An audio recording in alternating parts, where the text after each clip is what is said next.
President Trump calling out dictator Kim Jong-un, saying the U.S. will not be threatened. But is it time to take action, and potentially preemptive action? What would that look like? Joining me now to react is the author of Warrior Diplomat, a Green Beret's Battles from Washington to Afghanistan, former Green Beret commander and Fox News contributor, Lieutenant Colonel Michael Waltz. Thank you very much, Lieutenant Colonel, for joining us this morning. I mean, this is basically warrior diplomacy right now, trying to use the levers of hard power to bring them to the table. Is the credible threat of a preemptive strike really important in that, and what would that look like?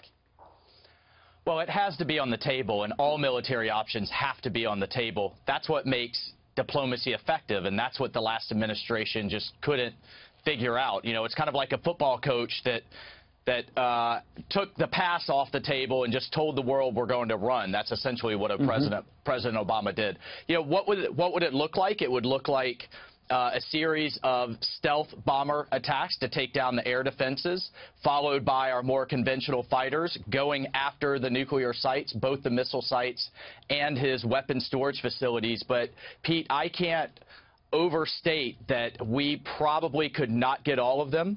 At this point, he's been digging these things in for years, and the response that the North Koreans would have in terms of rocketing and putting artillery down on Seoul will cause thousands of South Korean and American casualties. So a preemptive strike, while may be necessary, because not doing so is just going to allow his program to progress even further.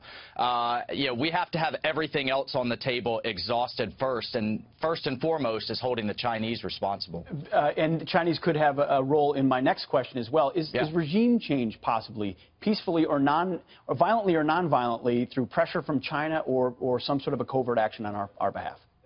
Well, you know, look, I want to see covert, I want to see cyber, and what I really want to see is really turning the screws to the Chinese economically. You know, I think we could convene an international coalition that is going to put secondary sanctions in place against Chinese firms doing business with North Korea. That's what we did against Iran, and that's what brought them to the table.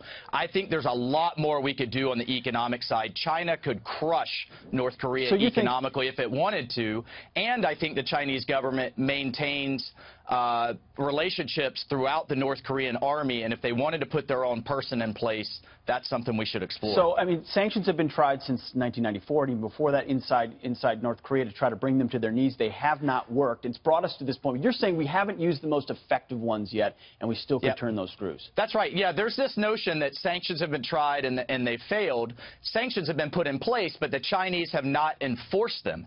I mean, sanctions enforcement, including the ones that Nikki Haley just successfully put in place last week, have to be enforced, and that falls squarely on China. We have to hold China responsible, and China could enforce those tomorrow should it so choose. So I think we need the shock and awe of President Trump's rhetoric to change the Chinese calculus that their buffer state is actually going to hurt them more than help them. Briefly, if we don't do anything now, if they continue to maintain the capabilities of an ICBM with the nuclear capabilities on it, what is are we looking at perpetual nuclear blackmail for the foreseeable future? I mean, what's at stake here?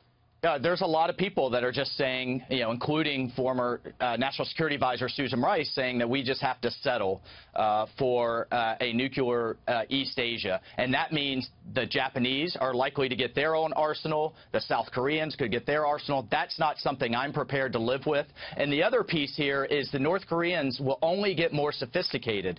Their missiles will get more mobile, so that means they can hide them easier. Submarines? They're going to go, they can possibly go to submarines. They're going to go very quickly from liquid fuel to solid fuel, which means they can launch them faster. And we could see more sophisticated ICBMs with decoys around the warheads and a 3-stage that could reach anywhere in the United States. So the stakes are high to stop this program right now, but I think we have to do everything before military action. You just made a great case. Lieutenant Colonel Michael Waltz, thanks for your expertise this morning. Appreciate it.